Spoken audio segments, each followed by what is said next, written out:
Today we are going to be continuing with our look at the Torah portion. We're going to be moving into the book of Shemot, the book of Exodus today. We'll be looking at, we'll go through the first two chapters. We'll probably just read it a little bit at a time, talk about it, deal with some things inside of it, and we'll discuss and see, how it is that we're able to kind of receive some spiritual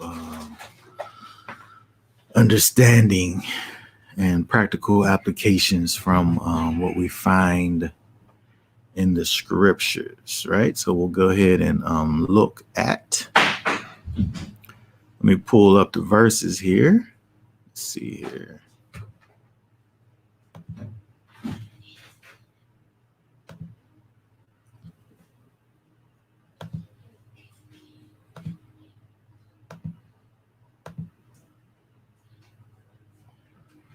And let's see, we're going to read from, let's see, the first 7 verses we'll look at here. Talk about that real quick, nice and loud. Exodus 1:1.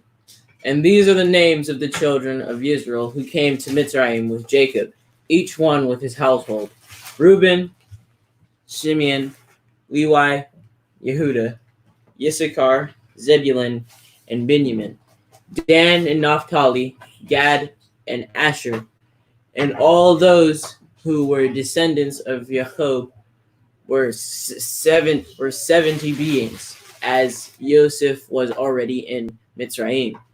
And Joseph died, and all his brothers, and all that generation.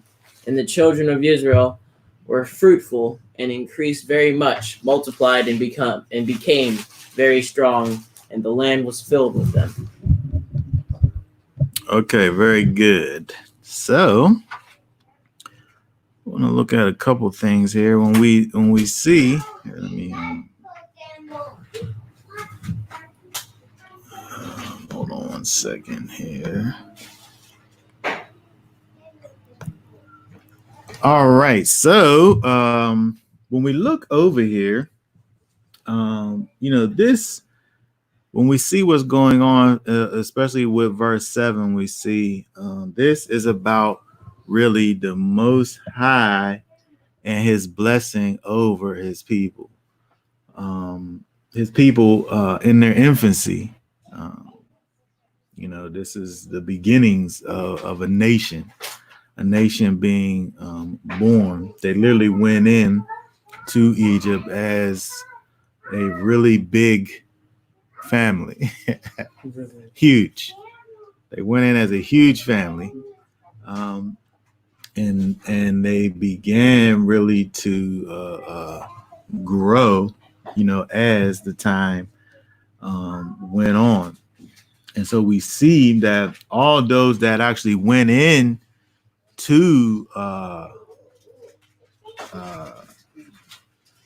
Egypt, we see that they died. Verse 6 tells us that Joseph and all of his brothers and all of that generation had died. But the children, it says it's interesting. It uses these 4 words kind of in this in verse 7 and kind of in this repetitious way to describe the increase and the growth of the people. So I wanted to just look at that real quick. If we hold on a second, let me pull up the tools here.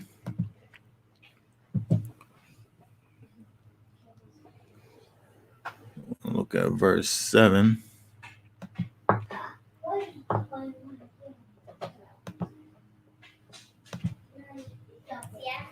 Okay, so we see over here it says because it could have just said that, it could have just stopped that and the children of Israel were fruitful, right? It could have just stopped right there, but we see that they were fruitful, they increased abundantly, they multiplied, they waxed exceeding mighty. Can you enlarge that? Which this part? Which part? It's filling up the whole screen. What you mean? KG. I mean, if you could make the print bigger. Hold on a second. Let's Okay, see. Mike, please. I just-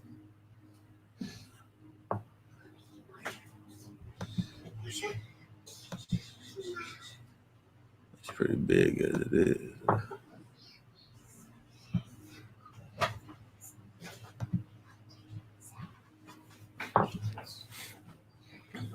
All right, so let's look at these words here a little bit, because we see the Most High has given us these things for a reason. Again, he could have just simply said that they were fruitful, but he goes on and gives us these more, right? So he says first they were fruitful. They were para, which means to bear fruit, literally to bear or to bring forth, to grow and to increase, right?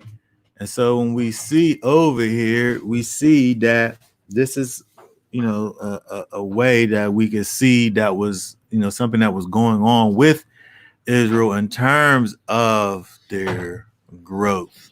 It wasn't as if they was just becoming. I think that one of the reasons that we see this kind of explanation of all of how this is with these various words being used is to bring emphasis to not just the quantity, but also I would say the quality. Because of, again, they could have just said, they were fruitful only. They could have just left it at that, right? So I'm saying that when we look at this and we think about the idea of bearing fruit and growing and increase, but not only increase, because again, this word also means to increase, right? So they not only increase, because again, look, we could see this word means increase, but then they increased abundantly. Which means, this is interesting, to wriggle, that is to swarm, abound. So it means increase. It also means increase, right? But think about when you see, I don't know if you've ever seen like a swarm of insects. I remember one time a few feasts ago, we were down in North Carolina, and we were moving a grill. We went and picked up a grill and was taking it back to where we were. And the grill just happened to be like on this ant hill, and nobody knew it. So we're sitting there picking up the grill, and then next thing you know, like people's feet and pant legs are like covered with ants. They didn't really get on me that much, but like, but Rabbi Byers like must have stepped right in it, and one other person stepped in it too, and it was just like from MHG. It was just like it was crazy. Like their feet and pants leg was just like swarmed with ants.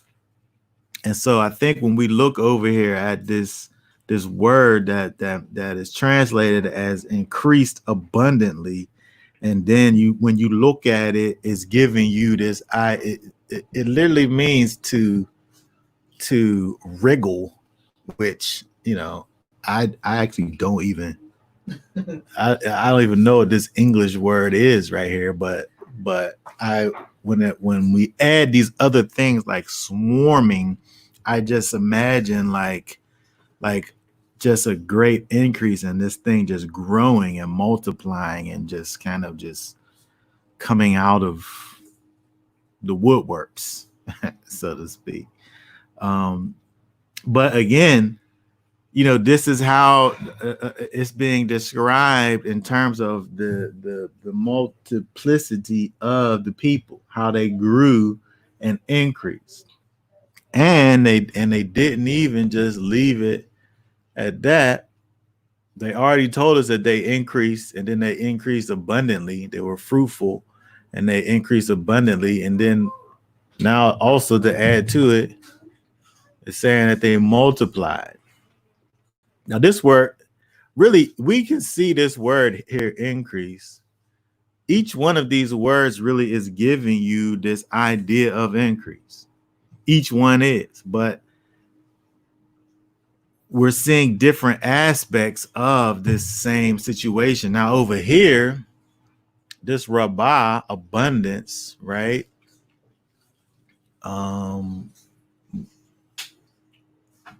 when we look at this, we see things like it has the idea of to excel, right? Or to be, or to make great, or greater, or greatly, or greatness, right? And so again, we don't only want to think about the the quantity, but I think it also speaks to the quality, right? And so it wasn't as if there was just a whole bunch of these people, right? But there's something to be said about kind of the quality of the people, right? And so and we have to, I would say, think about it in more than just numbers, because of the fact that it's given us all of these different kind of words to kind of hammer this point home in terms of the increase of the people. All right. So let's keep on looking at this over here. And then we see, lastly, it and waxed exceeding mighty. Now then over here, then they couldn't even just use one word. They had to use two words. And then as we can see, if we just look at the numbers here, we have the word that was translated as waxed, which is this 6105 word, which is atsam, to bind fast, to close, causatively, to make powerful or numerous. And then you have these other things that add to it, break bones, which again, when we look at the Hebrew language, it's about action. So it's giving you these things that may be actions, but the actions cause you to think about other things, right? And so if you was to have something that was great and powerful and numerous, it would be something that would be able to break bones, right? And so it seems odd when you look at this word that can mean to break bones, but if you think about something that's like enormous and heavy, and it falls on you, right? It's weight, it's girth, right? The pressure that it would create would be something that would be able to break bones, right? So again, all of this is just speaking to the size and the magnitude of these people, right? But now, so this particular thing is talking about the mightiness, right? So this got this great, heavy, dense amount of mightiness, right?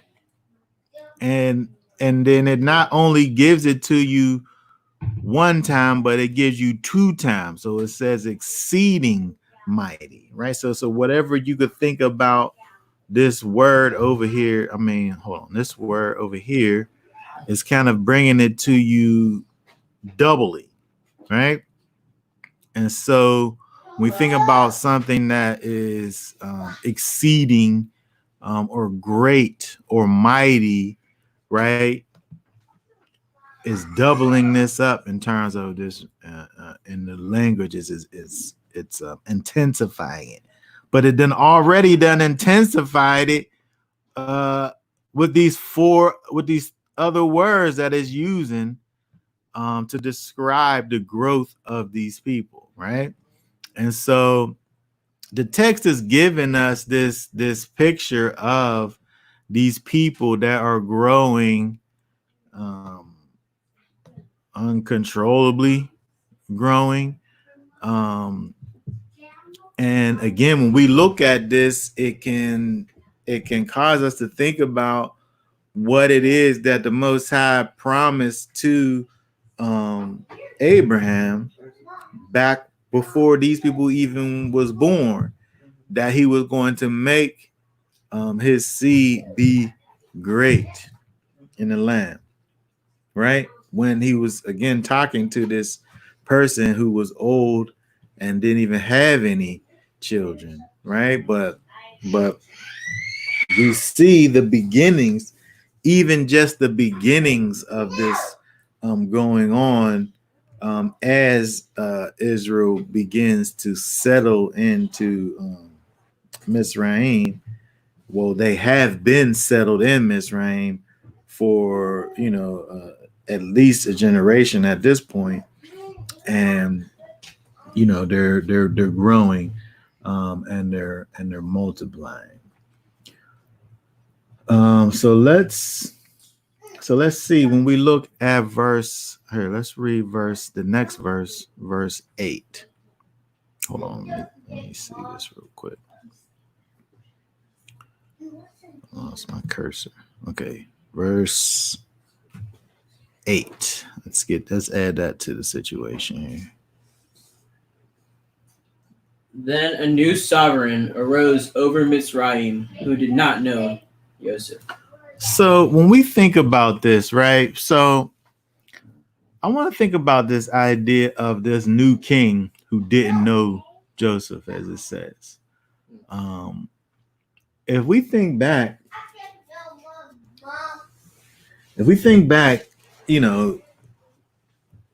Joseph did some really mighty things over there in Egypt. He literally saved Egypt. We talk about the fact that he saved Israel. He saved his family from the famine that would have potentially killed them, and left them without their basic necessities. But when we look at what it is that Joseph provided for not only his own people, but for the whole land of Egypt and all those that depended on Egypt, he through the wisdom that was given to him by the Almighty, saved the whole nation. So we're talking about, we're not talking about hundreds of years later here with this. We're talking about the next generation. Those people died off, the parents died off, and now you got the kids that's there. It's not 2 generations later. It's not hundreds of years later, right? It's just all those people died off, and then their children are now moving about. And so the next king, maybe two kings, maybe don't know about two kings before, and don't know about the exploits and the amazing wonders of this. What was his Egyptian name again? Zaphanaphaneah. They don't know about the exports of Zaphanaphaneah. They don't know that. They're gonna sit up here and act like they don't know who that was. They had this little hieroglyphs. I know they had some. There was some stories on the wall about him. There had to have been about all of those things that happened. But when we look back over this, probably what had happened is that there was a not only was there a change in who the Pharaoh was, but the people who came in and took over those people. So you talking about a whole other people who potentially didn't know the history. They just came in and just conquered and just took over, right? And so that's one thing that you could think about in terms of the fact that the new king didn't know of Joseph, or you could just say he didn't consider Joseph. He didn't consider Joseph and his family and his people, because the scripture don't tell us. But if we remember that Joseph was literally kind of like a ruler over. He was a governor in the house of the Pharaoh. He was like the second in command. He's, even though he dies, it's not like what's the thing that it's not as if as soon as he dies, then his people are just forgotten. Like his people, they're well to do now, right? Aristocrats. Oh, yeah. So it's not as if to say that he dies and then all the favor that was placed on his family is gone. But again, when you think about the idea of not just a new king, but a new people coming into the land and taking over, and where they don't honor the ways and the relationships that previously were. They don't honor those things, and so we experience that now. I mean, well, I guess to a degree in our things, when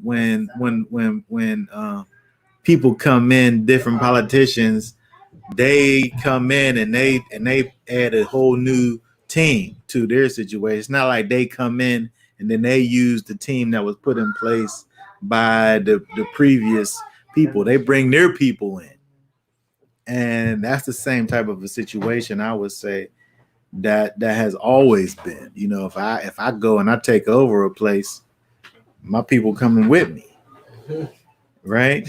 I don't care about the people who you put in charge, especially not 100 years ago. Yeah, I'm putting my people in there, right? And so the main idea, I think, with this verse 8 is not that they don't even know who Joseph was. I don't think that that's the idea. I think the idea is that they didn't consider him, and his place was just forgotten. His people were just forgotten. Any bit of favor that he had with the other king, with the other Pharaoh, and he was forgotten along with that Pharaoh. Okay, so let's look at the let's look at the next two verses 9 and 10. And let me move that up here. Read 9 and 10 nice and loud. And he said to his people, "See, the people of the children of Israel are more and stronger than we. Come, let us act wisely towards them, lest they increase. And it shall be when fighting befalls us that they shall join our enemies and fight against us, and shall go out of the land." Okay, very good. So when we look at this, I always think to myself when I see this over here that why is this the conclusion that they come up with? Why is this the thing that they say is going to happen? With these people that's increasing. Um, was was Israel growing up and kind of being like bullies and tyrants in the land? Did they have a particular propensity for violence and things of that nature? Um, was there kind of unrest where they just wanted to, they were displaying attitudes of aggression in the people, right? Why is it that these people they create this problem? They create this problem that only potentially existed in their own minds, and then sought to rectify the potential problem that only existed in their own minds, which was that they was going to rise up. These people was going to rise up, join our enemies, and fight against us. I mean, was they doing the people? Was they already doing the people bad? Did they have a guilty conscience about things that they was doing, where they felt like if they keep on growing, they're gonna get strong, and then they're gonna come back and fight against us? Like, what is it that caused them to have this feeling inside of them that Israel was going to rise up and kill them if they kept on growing? uh, I really think that when you think about this, this thought process, to me, even just the thought process here is wicked. Where you just automatically just the negative thing is what you're kind of gravitating towards. If the for all intents and purposes, you talking about your nation. So Israel is this nation within a nation, but they're part of Egypt, though. They're part of Egypt. They're their own people, but they're Egypt, right? And so why do I look at this people who's growing, who's multiplying, and automatically think that they're going to rise up against me? Unless, like I say, when we go back and think about the fact that where it says that who did not know Joseph, we think about the fact that, to me, thinking about these verses here, it helps me to believe that these are outsiders to begin with. These are outsiders to begin with that have come in and have taken over and are moving in ways that you know these types of things weren't being done prior. So we look over here and we see these people who they're trying to devise plans, right? Let us act wisely towards them lest they increase, and and shall be when fighting befalls us, they're going to go to the other side. If people try to come and fight Egypt, these people are going to jump ship and go to the enemy side. Like, why would you think that? Why would you think that unless there wasn't some kind of thing inside of you that was causing you to kind of think in those ways? To me, I think about fear, right? I think about fear kind of as being for these people kind of a motivating factor for their actions. They were afraid of what might be, what potentially could be. There was no, it don't talk about any proof of anything moving in that direction, but to them in their minds, they needed to do this thing, right? And so we want to look at a couple of things real quick. Let's look up. Well, I mean, it Go seems ahead. like it would be wiser if they're so great and powerful. Instead of weakening them, to try to use their strength for your advantage. Yeah, it would seem that if But then I guess if you give them weapons, then I guess they could just use them against you. I know, but again, there's got to be something that had to go on in the psyche of these people where they wasn't able to trust it. They wasn't able to trust the people. They was afraid of the people. Turning them, if turning them was something that needed to happen, wasn't even on the table. So to me, I just feel like there had to be some type of ill treatment that was going on with them to begin with. It was treating them bad. They had to have already been treating them bad, and then they decided they were going to have to do something more so that the people wouldn't turn on them. Like if we have a good relationship, if we're good with each other, like I'm not like people who I have a good relationship with.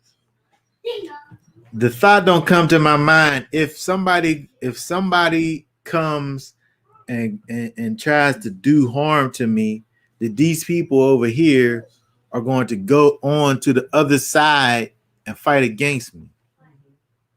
If I already have a good relationship with the people.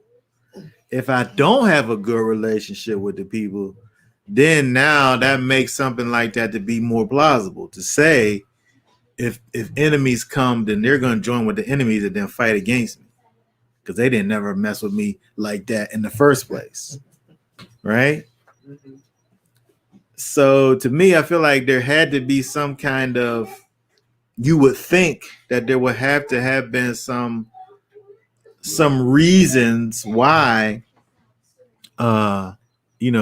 they took it to that conclusion, unless you just dealing with a people who just kind of have this kind of inferior thing going on inside of them and see this people becoming great now. And because if I understand my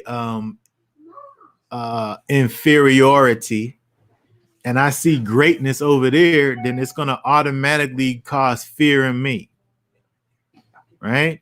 If I'm able to see within myself that I'm this weak, inferior as far as strength is concerned person, and then I look at this other people who are great and they're strong and they're growing, because of my inferiority and my fear, I'm going to want to do something about that so that they don't go. And, that's why I'm going to do this preemptive thing, based out of my fear and my envy of of uh, of these other people, and it seems like that's what we see over here.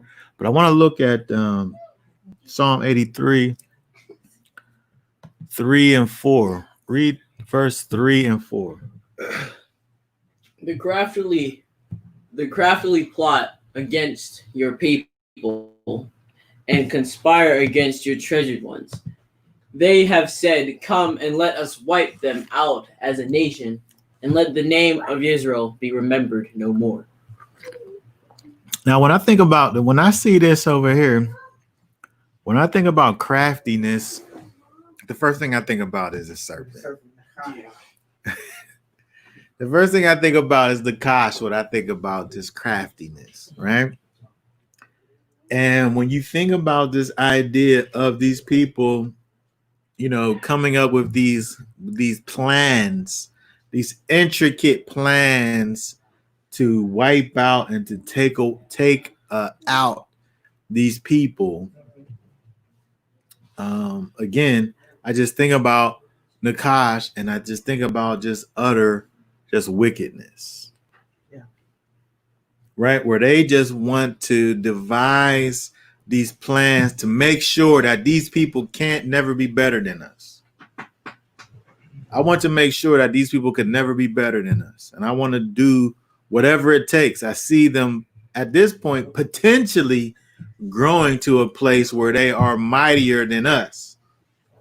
And so to destroy that, the thought of that ever potentially even happening, I want to sit up here and devise these things to prevent that from happening. That's wickedness, right? You're dealing with these wicked people, right? So let's look at this other thing over here.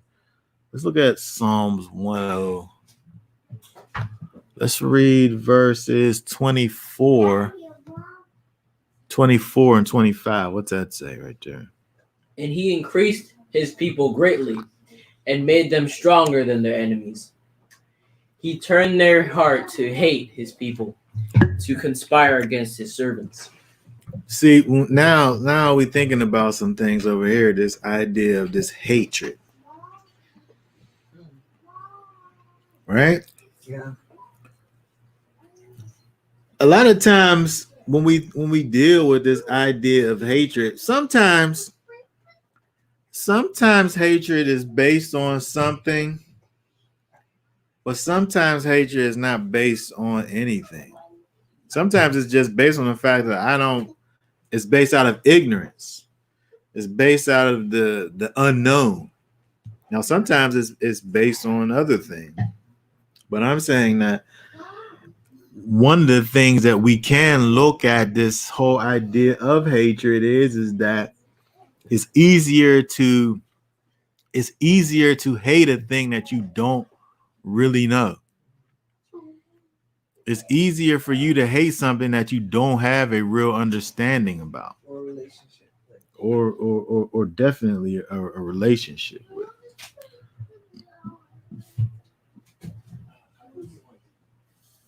Let's look at let me pull this up real quick.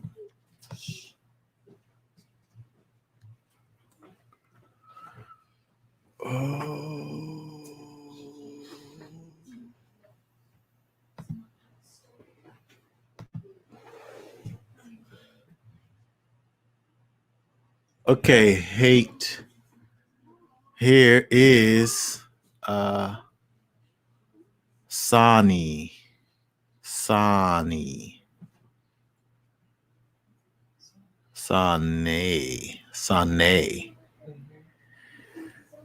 To hate, to be unwilling, to be hated. This verb is an antonym.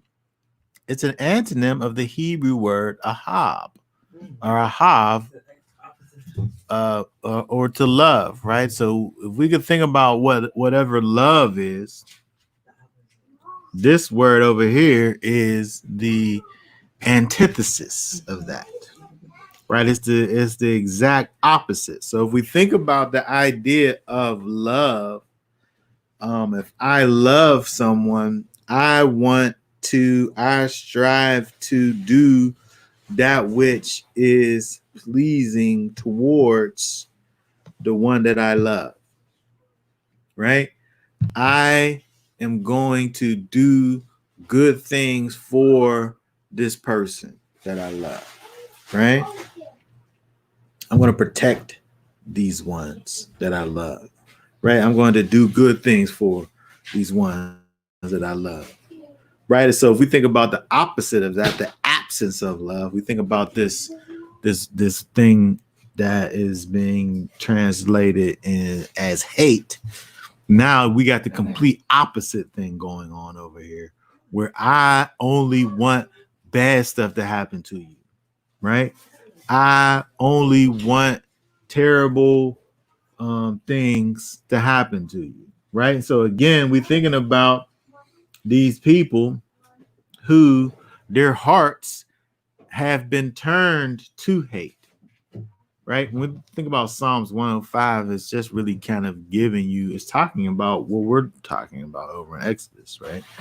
So the people in Egypt, their hearts were turned to hate, right? There was an absence of love in the hearts of the people, and these wicked people now only wanted to administer wickedness to these these people, Israel. Let me see if I can't let me see if I can do something here real quick. Hold on one second.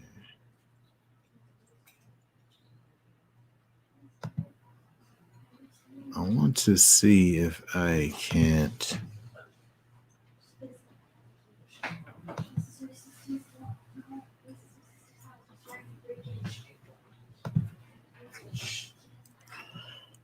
Oh, you know what I can do? If we look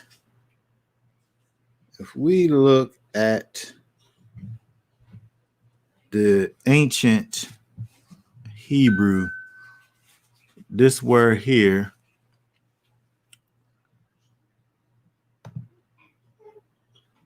this Hebrew word for hate, let me pull that back up again.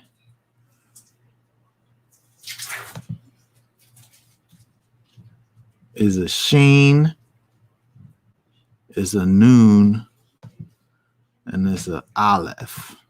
Let me pull that back up. It's a sheen, it's a noon, and it's an aleph. And so if we look over here, let me see.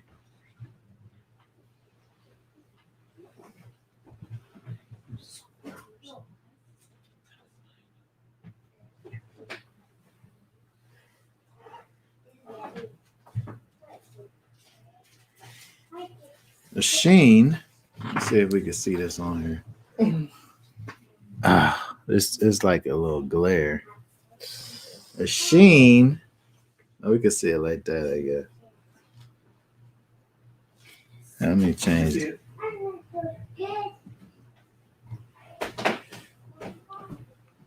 This is where I need that little baby whiteboard. Oh, you have a baby whiteboard? No, you don't gotta grab it. Sure. Yeah.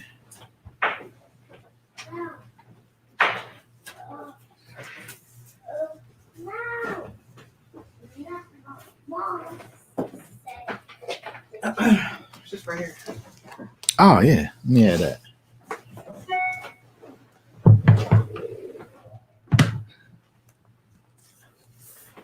Oh yeah.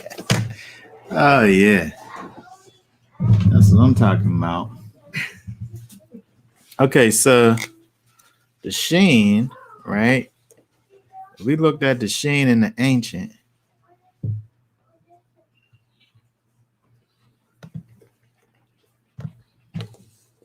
It's two teeth.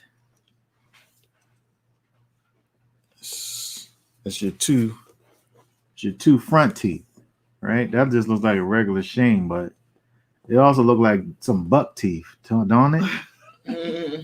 There's two front teeth, right? And so a sheen has the idea of pressure. and biting. You know, that's when you sit up there and you got an apple, yeah. Right? When you got these little two front teeth right there, that's what those things do, right? So one aspect of this thing, this word that's translated as hate, is this idea of pressure or squeezing or biting, right? And then we have, I should have made that so, let me see the eraser. I should have made it so big.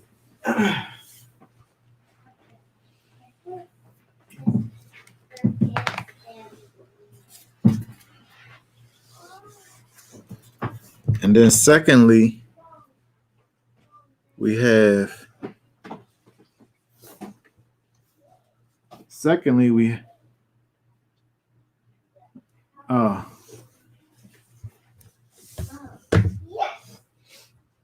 I'm just putting it on there. I'm not spelling anything. Secondly, we have this noon, which is the next letter. And the noon, being that sprouted seed, has the idea of continuance, right? And so now we have this idea of this continual biting and this continual pressure and this continual like, right? Over and over again, right?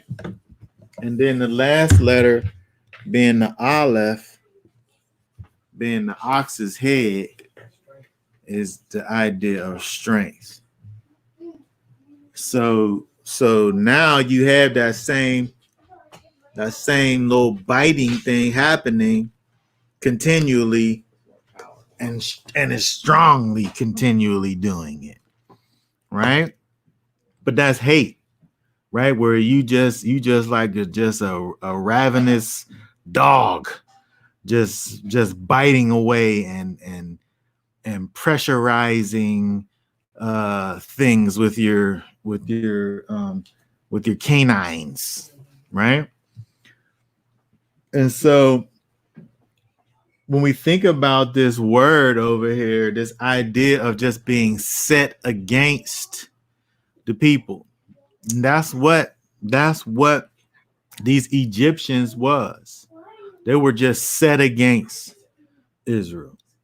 You know, they were set against the people. They just only wanted for bad things to happen to them, right? They only wanted for negativity to be what Israel enjoyed, right? And so again, this fear that these people had towards Israel manifested itself through hatred, didn't it? And then so here, let's look at some more of this here.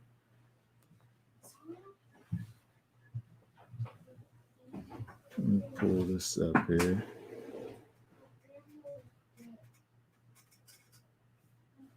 We're gonna keep on going over here. Let's look at.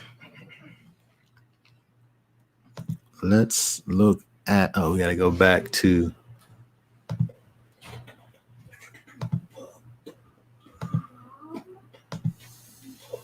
Let's look at verse. We read down to 10. Let's look at 11 and 12. Read that for us. Exodus 1:11. So they set slave masters over them to afflict them with their burdens, and they built for Pharaoh supply cities, Fithim, right, and Ramses. Oh, but the more they afflicted them, the more they increased and grew, and they were in dread of the children of Israel. Okay, very good. So, what Pharaoh decided to do with these people was to afflict them. And so this is a word that we can be familiar with because this is what we do to ourselves whenever we have the Day of Atonement, Yom Kippur, whenever we afflict our souls, right? When we anah nafesh, right?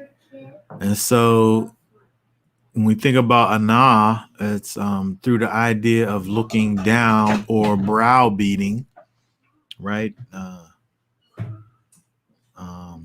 To depress, to abase, to afflict, to chasten, to deal hardly with, defile, exercise force, all of these things, ravish, right?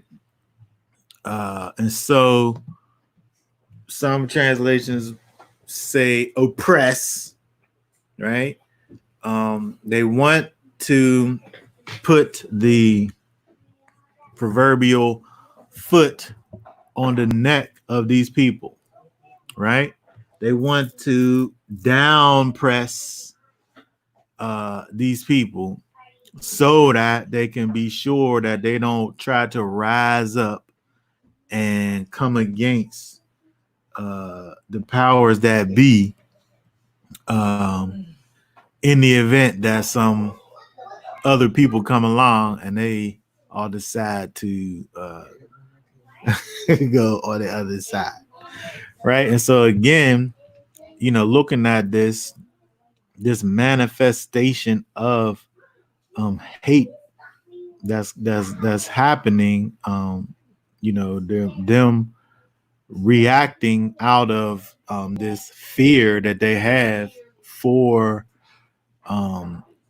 these, towards these people in regards to themselves, this inferiority complex.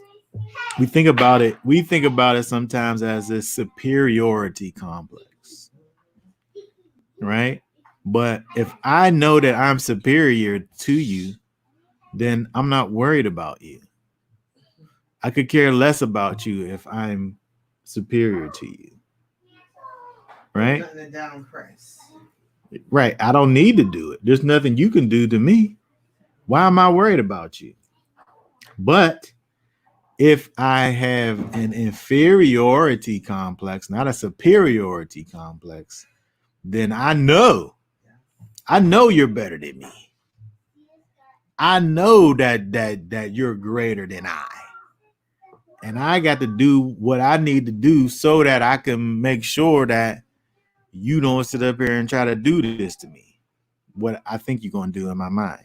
But you don't even do yet. Yeah, it's actually pure lunacy, really. It really is. If I'm not doing bad stuff to you, there's no reason for you to want to desire to do bad stuff towards me.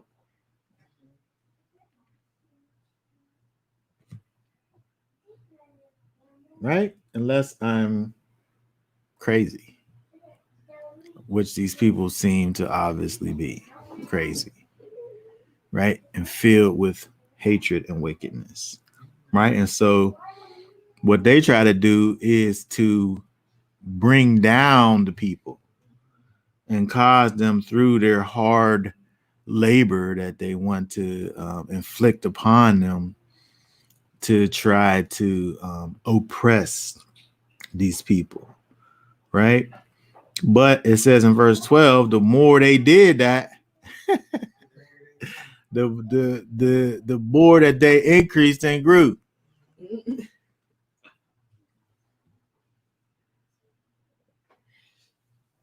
And then the dread of the children of Israel came upon these people. Some translation says that they were afraid because of the presence of Israel. just from the very presence of Israel. Where it made me think about, like, as a child. Actually, I even saw with my little baby son. We was outside, and he was afraid of the very presence of these little flying bugs. I mean, it actually was like a moth or something, right? But he was afraid of the presence of this thing, right? And the presence, by the way, it was way over there, right? But it was in his eye shot, and he was just utterly just afraid. Do you call it a bee? I can't remember. It might have just been a bug. But whatever it was, he was just afraid of the presence. And then it went from being afraid of the presence from just to being afraid of the knowledge of the thing. So he didn't even have to see it anymore. He just knew that it was potentially around, and he was afraid. And so when we think about this idea of just having just this dread about a people, there don't even have to be a threat, or it could just be in your mind a potential of a threat. And that's how these people are acting and behaving, is that they're trying to suppress even the possibility of something happening, to kind of overthrow their situation. And so again, when we think about this, this is just pure wickedness that these people are doing. And I'm saying the motivation behind them doing this stems from that, right? And so when we think about these things, we don't even have to really think very hard to try to understand these things, because we see these things even unto this day. Even unto this day, we see where people, based out of their fear and based out of narratives that they create in their own mind, based on people's thoughts about a particular people, fear for a particular people, inferiority in their own selves. We see this thing playing out for us, till this day. And so it's not something that we have to kind of, we're able to think about these things that we see in the scriptures and see, in real life, right now, how a people could be like this, where, again, just based off of just, I keep saying potential, but it's potential in their minds, because the people, Israel wasn't thinking about doing that to Egypt, right? They wasn't probably even caring about Egypt. No, because they was living, they was prospering, they had what they had their section over there, and they was doing their thing. But these people who, again, out of their propensity for wickedness, they sit up here and they did all this stuff to these people. But again, like we say in verse 12, it didn't work, right? It didn't work. So read down to 17. Read from 13 down to 17. And the Mitzrites made the children of Israel serve with harshness, and they made their lives bitter with hard bondage, in mortar and in brick, and in all kinds of work in the field. All their work which they made them do was with harshness. Then the sovereign of Mitzrayim spoke to the Hebrew midwives, of whom the name of one was Shiphrah, and the name of the other Puah. And he said, when you deliver the Hebrew woman and see them on the birth stools, if it is a son, then you shall put him to death. But if it is a daughter, then she shall live. But the midwives feared Elohim and did not do as the sovereign Mitzrayim of Mitzrayim commanded them, and kept the male children alive. Okay, very good. It says there, but the midwives feared Elohim. Right? And so when we see over here, we see that these wicked people over here, gave these instructions to the Hebrew midwives to kill the sons that was born, right? And it's interesting that this verse 16, let's see if we see it in the over here.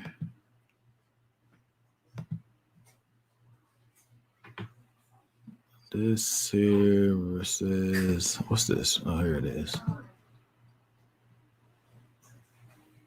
Oh, yeah. Because I have a version over here that says that they was looking for the testicles, but then this version, the scriptures version, says the birth stool. The KJV says stools, but you look at this, it's a pair of stones, a potter's wheel, a midwife's stool, wheel. Okay. So I guess the translation that I have looked at it here. Let me see what else we said.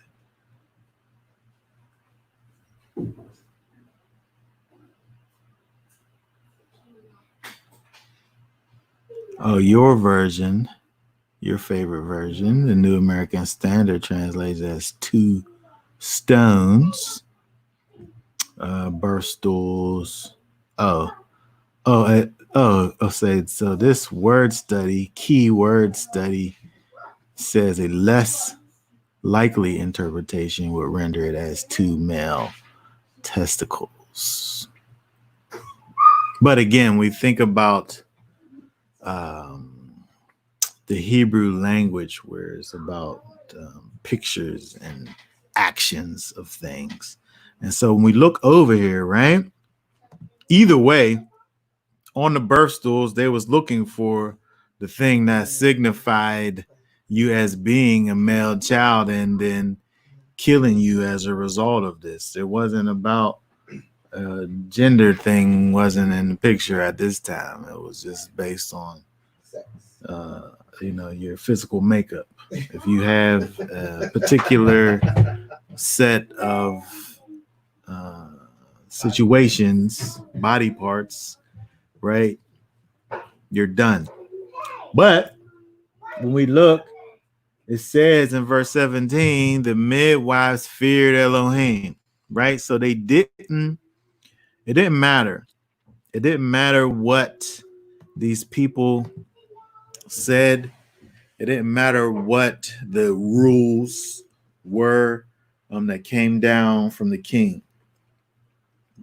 These people didn't care about what this edict was that came down. They wasn't going to sit up here and be killing these children. right? Because they feared Elohim. They let the thing that was most important in their lives be the thing that ruled, um, their actions and what they did, and not what the rules was, right? And so I think it's important when we look over here at this, and see the actions of these Hebrew midwives, and it helps for us to be able to think about how we live in our lives, where these people, these wicked people, at times, are going to just create some wicked laws. And then, so what are we supposed to do? Or is we supposed to just forget about what the Most High is saying and has said, and follow after wickedness rather than the Most High? These people over here, they said no, right? They said no. They not doing that. But then it talks about it more over here, right? Let's read down to 18 through 20.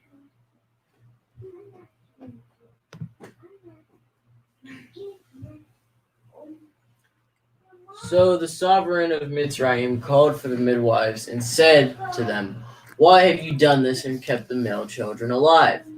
And the midwife said to Pharaoh, "Because the Hebrew women are not like the Mitzrayim woman, for they are lively and give birth before the midwives come to them."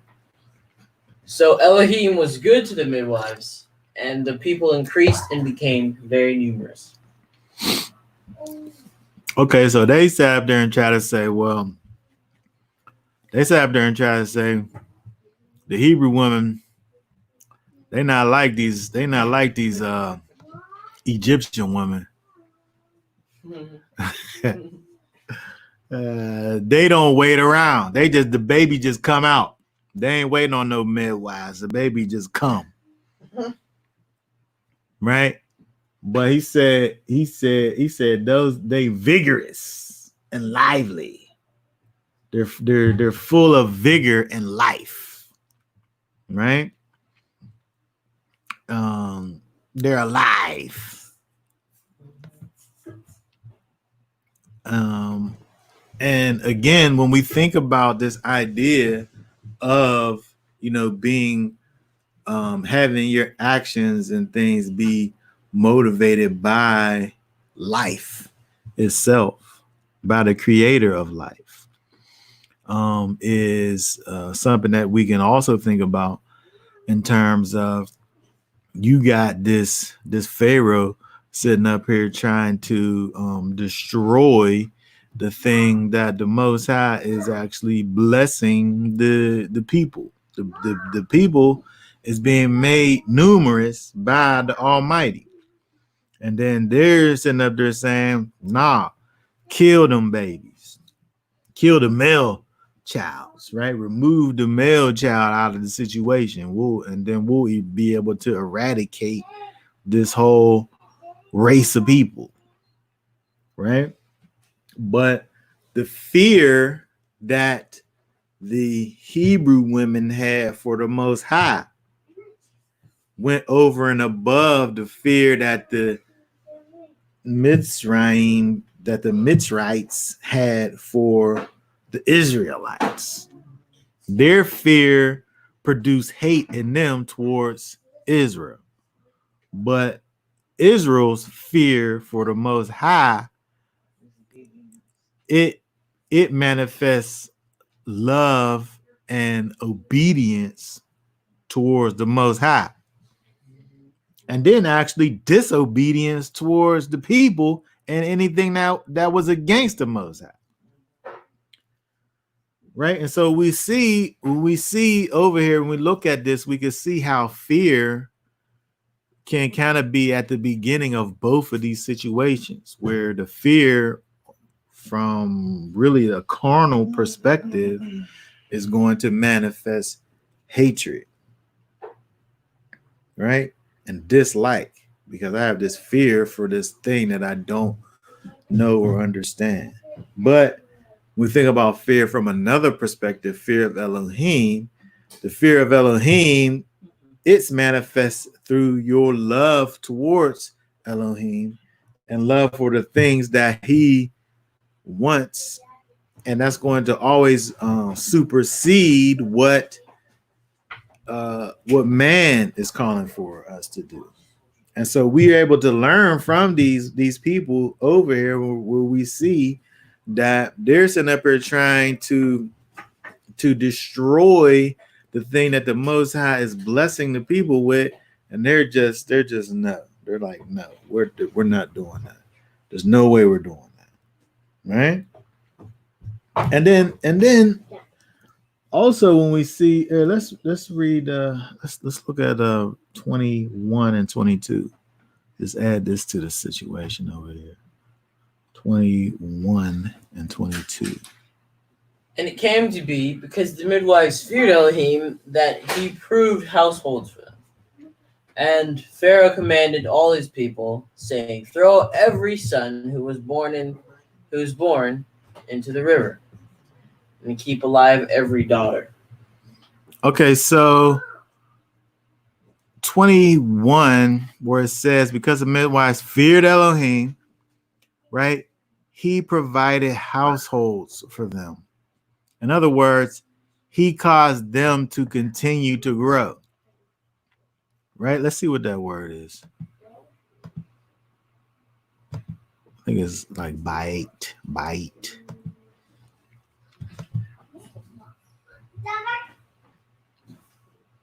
He made them houses. But I think here is probably this. It's probably family and not about like, structures, right? So he provided prosperity to these people, physical prosperity to these people, as a blessing, right? Blessings on blessings that's coming from the fear of Elohim, right? And then we see over here, but these people now, they're saying throw the son into the river. Like, why that? Like, why are they talking about throwing the children into the river? They are really scared. Now, see, so now when you see stuff like this, it makes me think about the fact that now they're even acknowledging the Most High over here. But they're acknowledging him by going against him, because they had their Nile river gods that they worshipped and that they gave their offerings to, right? And so while you got the Hebrew women saying, no, we fear Elohim, they're saying, no, you're going to offer your male children to the river gods. Because you could, just a little baby, you could just throw them off of the birth stool or something. Yeah. Why was it like throw them in the river? Everybody didn't have beachfront property in Egypt, right? So why are they saying throw the babies in the river? Like, did they just go to the river in order to have babies? They wanted their God to be over Yah. Those people was sitting up there, and then they was putting their line in the sand, so to speak. They were throwing their stake in the game. They added their gods to the situation. Whenever we see Israel sitting up there talking about, we're not doing that. We're not following after your gods, and we're going to follow only the Most High. We're not going to listen to your wicked edicts that you're going to pronounce against our people and kill our own young baby male children. We're not doing that because we fear Elohim more so than we fear anything that you could even possibly do. They sat up there and worked Israel with hard labor, and there was nothing that they could physically do to these people to cause them to waver from their trusting in the Most High, which is something that is, that we have to think about these things, right? Because times are coming where there's going to be things that are put in place that call for you to literally forsake your creator to keep man's laws. The man's laws is they're gonna come up with these laws, and is going to be illegal for you not to do their thing. But the thing that they calling for you to do is going to be against the Most High. And are we going to be able to be like these women over what these women they didn't care about the consequences of what might happen if they didn't do what the Pharaoh had put down. It says they feared Elohim. And I'm saying that we have to be at a place where the fear that we have for the Most High is always going to be the leading thing in our minds and our justifications for the things that we do. Right? We could never get to the place of forsaking what it is that the Most High will have for us to do just because we have these laws that are put in place. And we have to remember these things, especially when we look at the types of things that go on, that are going on in these days and times, where things are some places are really getting unhinged. This place is falling apart at the seams, and it don't seem like we're that far away from these people sitting up here coming up with all of these things that you must do that's contrary to the Most High.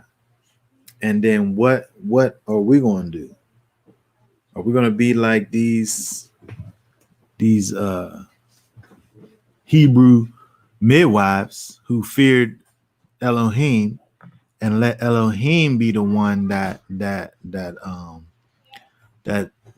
directed their steps? Or are we just going to get in line and just do what they have for us to do? They have for us, the ones that hate us, right?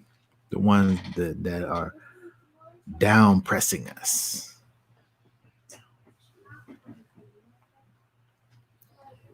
It's interesting that we see this exact thing. This exact thing is played out for us every day. We have this people who hates men, our men, and devises cunning plans to destroy us, who are afraid of what we might potentially do, if the opportunity presented itself. And then they form all of these plans and things to prevent these potential things prior to them happening. It's Exodus chapter 1 till this day. And so I'm saying that when we look at this, we have to remember that the people over here were blessed by the Most High for remaining faithful to Him. Right? We don't have an opportunity to know what happened if they wasn't faithful. We just see a faithful people over here who decided to follow after the Most High and forsake the powers that be. And then when we go on now into the next chapter, we see a little more. Let's read a big chunk of that so we can get through this here. Let's read this second chapter down to verse 10. Let me pull that up. Hold on one second. What? Yeah, hold on.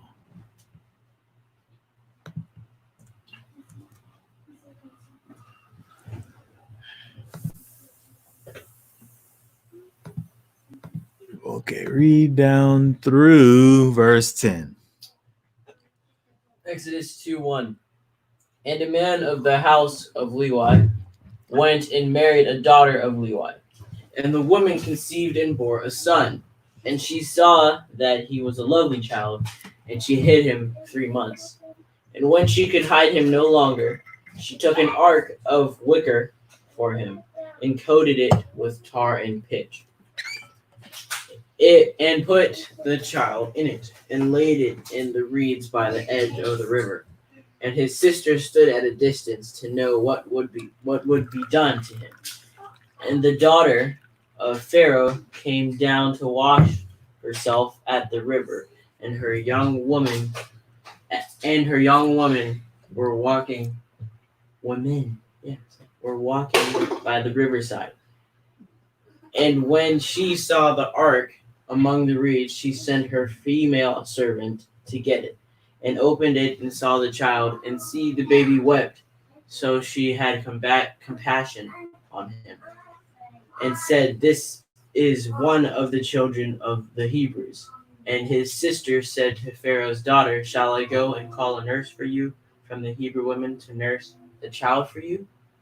And the Pharaoh's daughter said to her, "Go." And the young woman went and called the child's mother. And Pharaoh's daughter said to her, "Take this child away and nurse him for me. Then I shall pay your wages." So the woman took the child and nursed him. And the child grew, and she brought him to Pharaoh's daughter, and he became her son. And she called his name Moshe, saying, "Because I have drawn him out of the water." Okay, very good. Moshe, we see. Let's see. If we look at verse 10.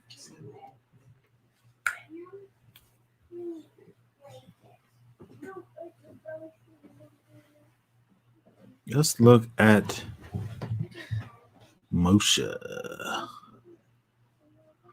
Drawing out of water, that is rescued. Right? Moshe, the Israelitish lawgiver. What is this? The word study, chosen deliverer, prophet, priest. His name is based on the Hebrew word and its popular etymology, masah. To draw out means one who draws out, delivers, draws out Israel from Egypt through the water of the Red Sea. It's interesting that when we look at Moshe and this name over here that means to draw out of water, or to be drawn out of water, or to draw out of water, you see there's kind of a salvific connotation that's connected with the word, where again, it could mean the idea of how he was drawn out, but it could also mean the idea of him drawing out, right? And then so we see not only was this name that he was given a name that was, it made sense in regards to his own self because he was drawn out of water. But we see also that he became a type of deliverer for the people. And so you also see kind of that prophetic significance also of his name, where it's attached to what his kind of beginning of life story is, and also it's attached to his future all at the same time. And so when we look over here at Moshe, it's interesting that when we look over here, these Egyptian women, they wasn't trying to kill the baby either. They seen that he was a Hebrew child. They knew he was a Hebrew child. Yeah, they seen that he was. They wasn't trying to. They was gonna dip him back in the water. He said dip him back. Yeah. Is that because when you know something, you can't hate it? I think that the Most High. The thing about the Most High is that he makes us, and the scriptures talk about how we're beautifully and wonderfully made. The Most High makes babies cute on purpose, mostly so that you don't kill the baby. You look at this beautiful thing and it's just so cute, you can't even do anything wrong to it, right? And then, so how would they be able to sit up here and do this terrible, wicked thing to these? That's those wicked people up here who are motivated by this fear and this ignorance that they have towards these people. But these women, and they had these little maternal instincts, and they see these little cute little. It was probably making some little baby. He scroll up to where does it say? Verse 6. And see the baby wept. She opened it and saw it. See the little crying baby. You see a little crying baby. So Moses, he spoke to her. Yeah. Yeah. She seen that. She had compassion on him. She seen that little crying, little cute little thing, making this little baby sounds, and then that was it. She was done. She was hooked. There was no turning back. But like you bring up, like I said earlier, when we think about this idea of hate, there's ignorance involved in it. There's like a disconnect. There's a separation involved in it. And so it's easy for me to hate a thing that I don't know. That's easy. I can sit up here and formulate all these things in my mind and all of these reasons why I don't like or don't want to be part of, or why I want to have all of this disdain or ill feelings toward an individual or what have you. But now, once that thing has a face, and once I'm able to meet and look and understand and get to know, become intimate with, now these things have changed around, right? And so we see that over here with Moses, where they saw little baby Moses and this little cute little self sitting over there crying, and the little thing, they just they wasn't able to do it.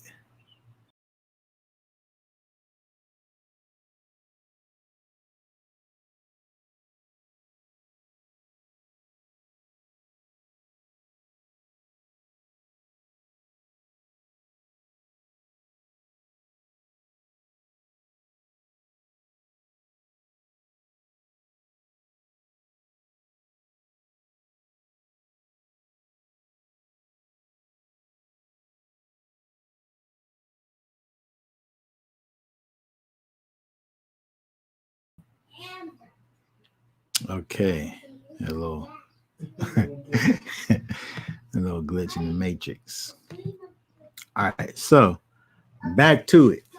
Let's go down some more because we want to see what happens now with our little Moshe as he grows up in this time of sin, right? He grows up in this time of seeing the ill treatment of this people.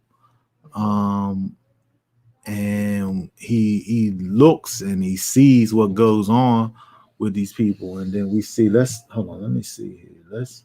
We stopped at 10. Just read to 25 and then we'll talk about all of it. From 11 down to 25. Yeah. Okay. And in those days, it came to be when Moshe was grown that he went out to his brothers and looked at their burdens. And he saw a Mitzrayim striking a Hebrew, one of his brothers. So he turned this way and that way, and when he saw no one, he struck the Mitzrayim and hid him in the sand. And he went out the second day and saw two Hebrew men fighting. And he said to the one who did the wrong, "Why do you strike your neighbor?" And he said, "Who made you head and a judge over us?"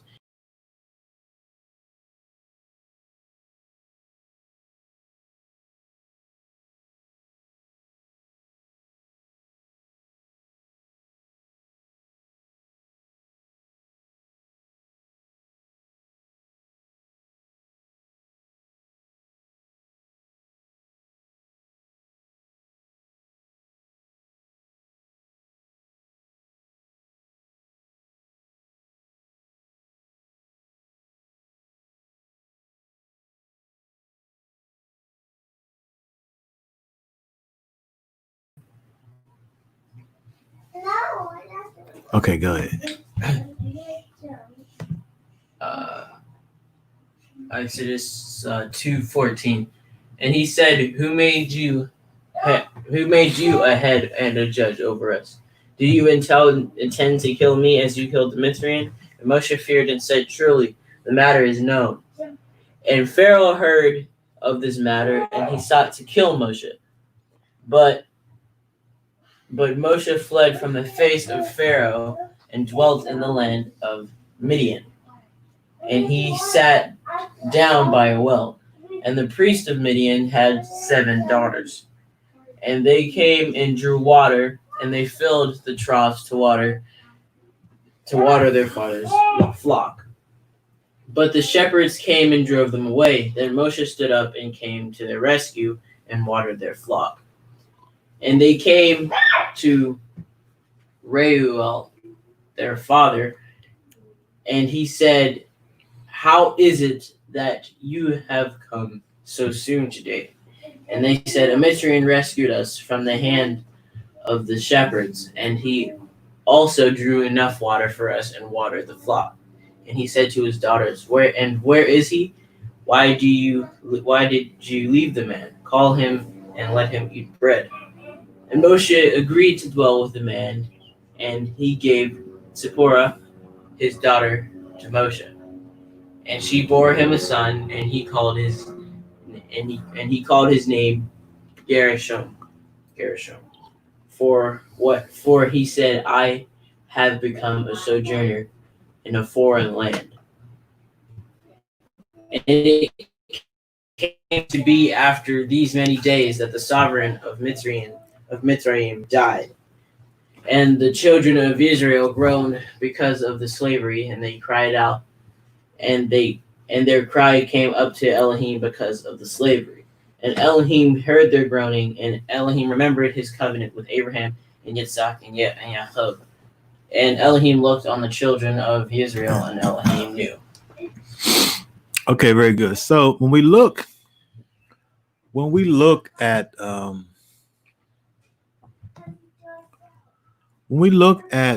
Moshe, he had a particular spirit about himself where he was about justice. right? He wasn't about people sitting up here wronging people, right? If we work backwards and we see with the daughters, it says that when they was out filling they waters, shepherds came down and Moshe stood up and rescued them, the daughters, from these shepherds, right? He saw them over there trying to treat these ladies bad, and he like, nah, you're not gonna sit up here be treating these ladies bad. Just because he had a particular just spirit about himself, where he saw injustice and he was moved to action, right? Because again, when we think about his name is about saving people that's drowning in the water, right? Because he was saved from being drawn out of the water. So he's about seeing people in water and then pulling them out, drawing people out of the water.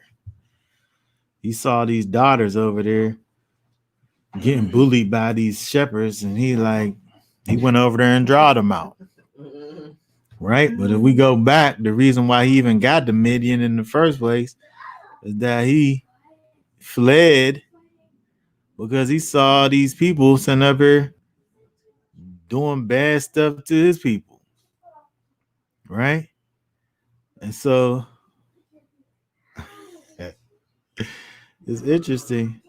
It's interesting that when we look, first of all, when we look over here at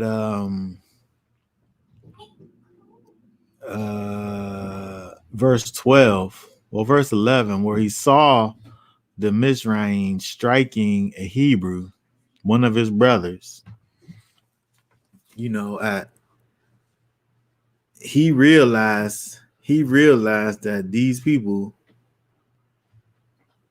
was his people, and he saw his people being mistreated, and then so he moves into action. Now, what we can say is that he knows that he did something that was wrong, even though he was executing justice on the person, right? But he still knew that what he was doing was wrong, because he says that he turned this way and that way. And when he didn't think nobody seen what he was doing, he hit the Egyptian. And then he hit him. And then he hit his body, and then he buried him. He destroyed the evidence.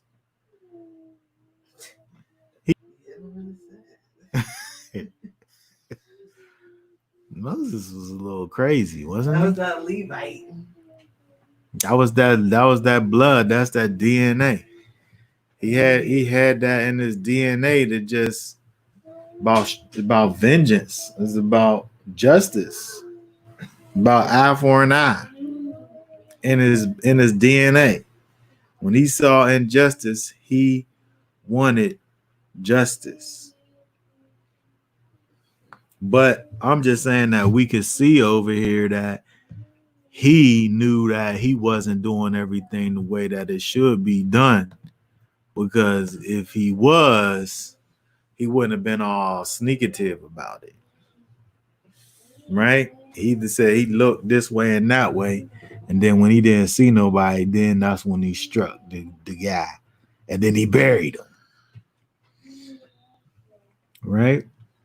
And so it's interesting that when we look over here at Moshe, that he exhibits this particular characteristics, like I said, that's connected to the prophetic significance of his name in terms of being one who delivers those that are in water, right, in distress, that need to be freed, right? And so when we look at Moses, when we see that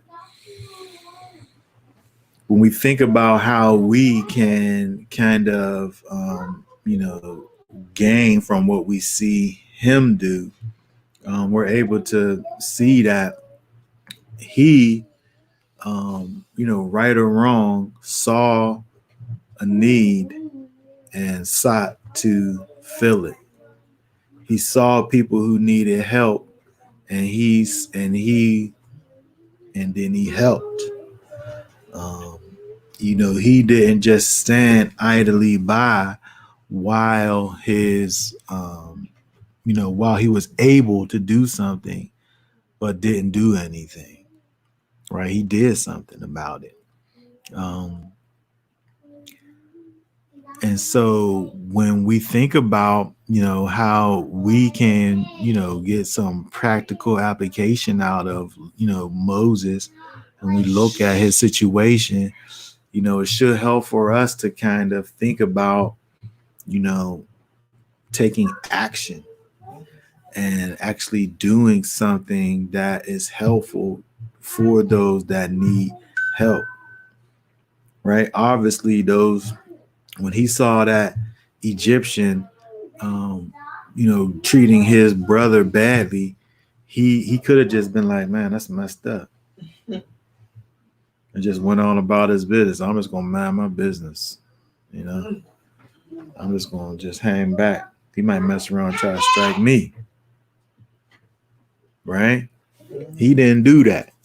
He saw that police officer with his knee on the guy's neck. He would have went over there. Yeah. He wouldn't be with the camera out. Yeah. He'd be like, you know what? You don't have to get off with him right now. It's crazy. It's crazy how when you think about, society and where we are now, because, there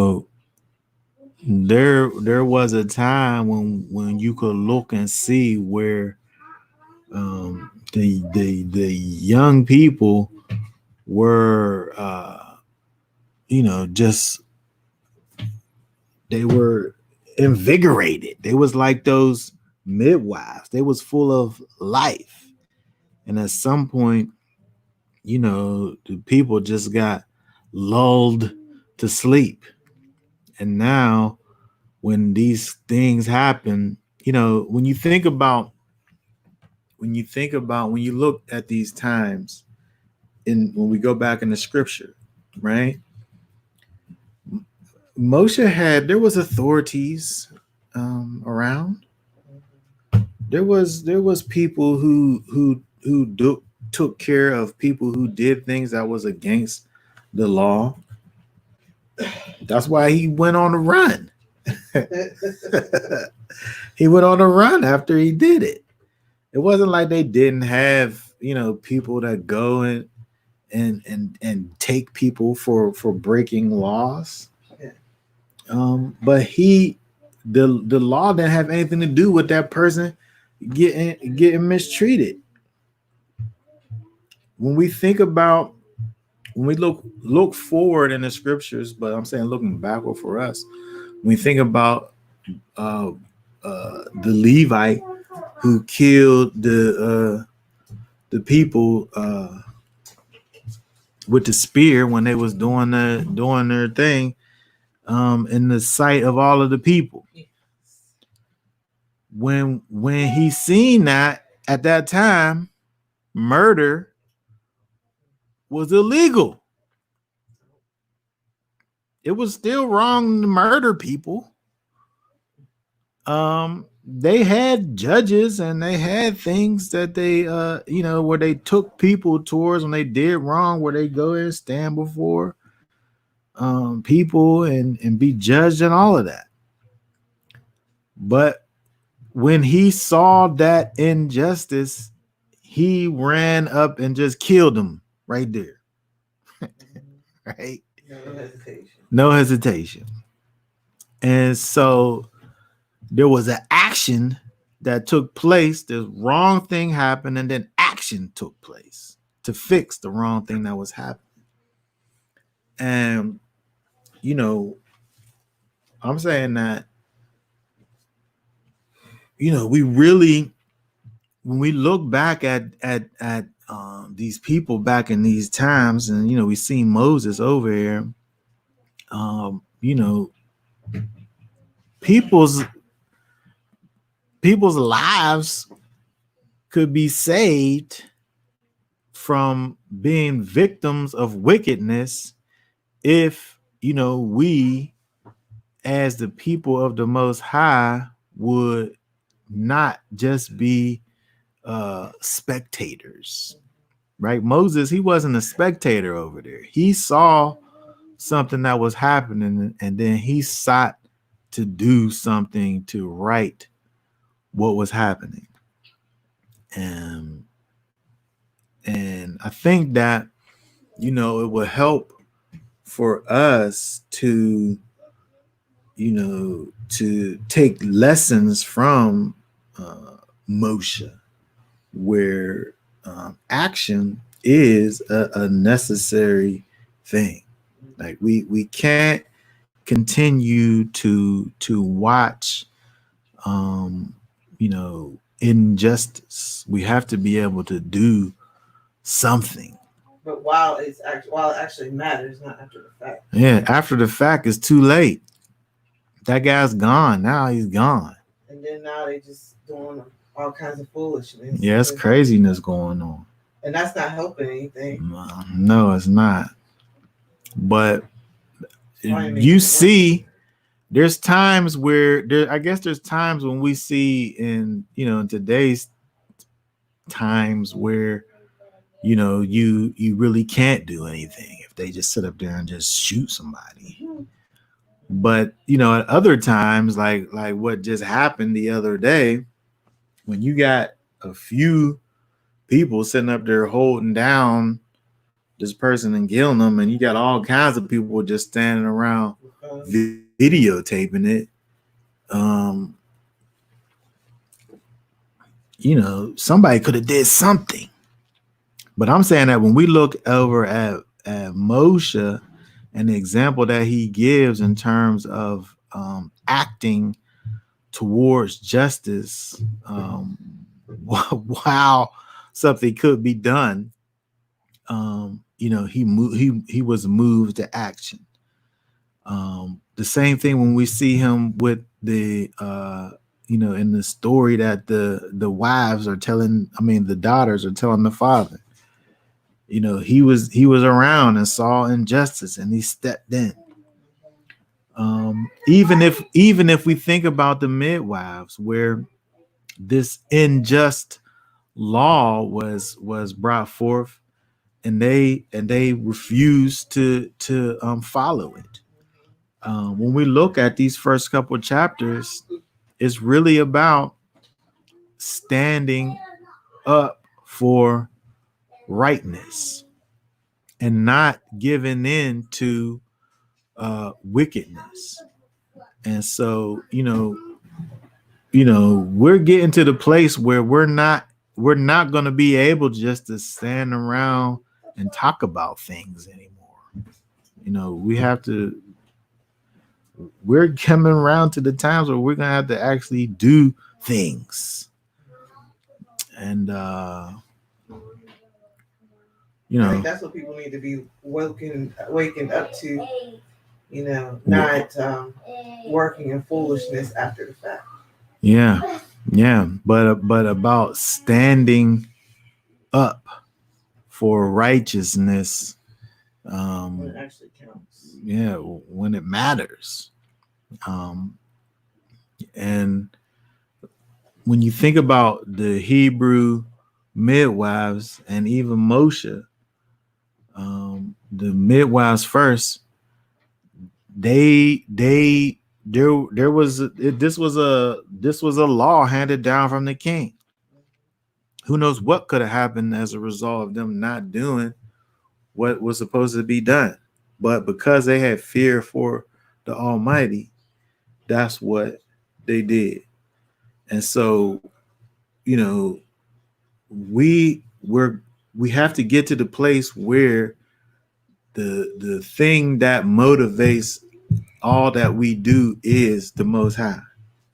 and not our fear for what might happen as a result for us standing up for righteousness, but what might happen if we don't, right? What might happen if we don't follow after life, right? They was about preserving life, right? Those midwives was about preserving life. They did whatever they was able to do so that these young new babies wasn't killed. They did that. And so I'm saying that from a practical standpoint, that it's necessary for people to really, well, first of all, you can't really look to the things that's happening today and it be like a direct parallel, because people need to turn to the Most High. They gotta be connected first. They got to be connected to the Father first and foremost, right? People need to be able to understand that these things is going to always happen. These things are going to always happen because of curses is on the people, period. And so until we as a people are able to turn back to the Father, these things are going to happen. But I'm saying once we do turn back to the Father now, what are we going to do? Right? How is justice going to be enacted in the land?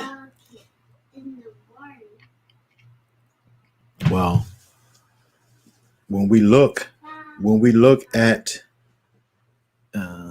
Exodus and we see what we will see with Moses, is the first thing that happens is them coming together, right?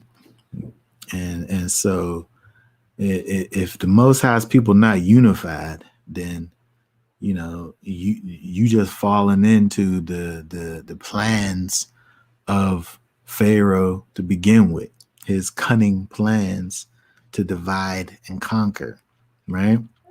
And so we'll see all these things as we continue on, but I think that for now we want to just be able to deal with the idea that we have to really get to the place of the fear of Elohim being the motivating factor in our lives, and that being the thing that we dread. Not what might happen as a result of us standing up, but just us having that ability to stand up and doing it, right? Because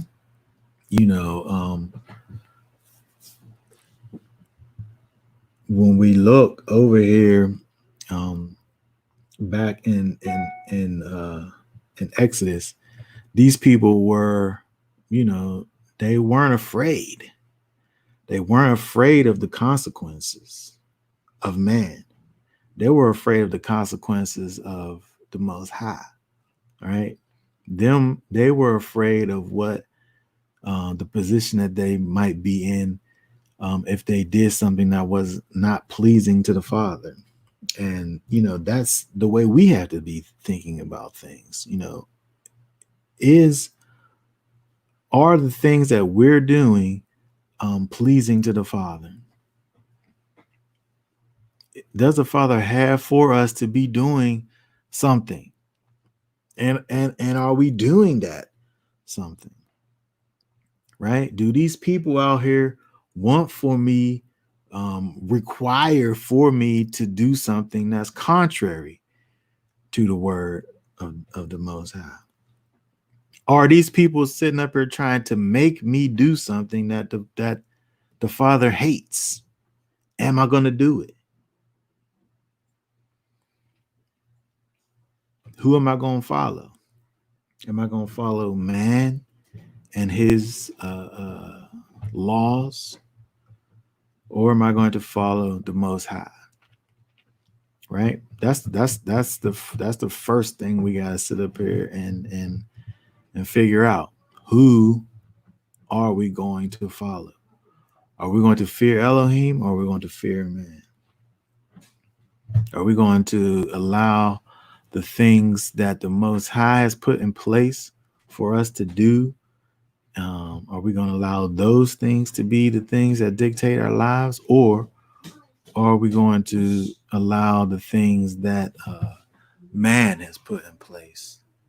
Are we going to, allow that to be our motivating factors? Right? These are the things that we have to think about, right? And this is how we have to live our lives in this way. We have to put the Most High first, right? And all the things that we do. He has to be the one who is out front, right? Okay, so that being said, I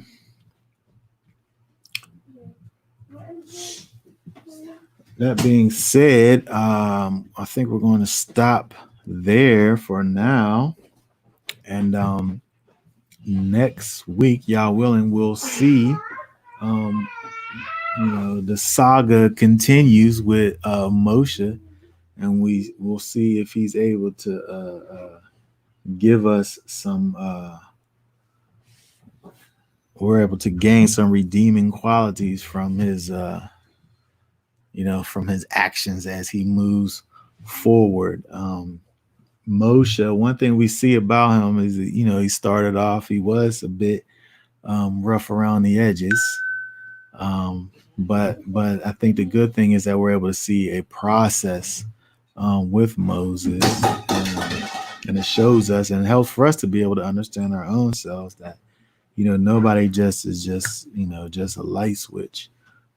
People grow in wisdom and move accordingly. So we see where Moses was always about action, right? But we'll be able to see the process of his growth and maturity as we move forward. So we're gonna, like I said, y'all willing, next week we'll continue on looking in the book of Exodus. Remember that Shavuot is on tomorrow. When the sun goes down, it's going to begin. And so I hope that everyone has a wonderful rest of their Shabbat, Shavuot, coming up. And say Shabbat Shalom. Shalom. Y'all bless you all. Shalom.